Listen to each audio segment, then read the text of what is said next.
छानल जिलेबी नियर चीनी के रस में रसालू गोरी।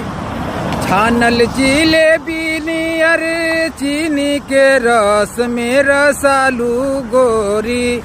काहे चढ़ली जवानी में कोहालू गोरी। काहे चढ़ली जवानी में कोहालू गोरी।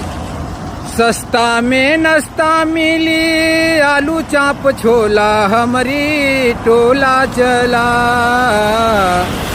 सस्ता में नाश्ता मिली आलू चाप छोला हमारी टोला चला। तोहके पियाई पंपा कोला लवंडा हमारी टोला चला। तोहके पियाई पंपा कोला लवंडा।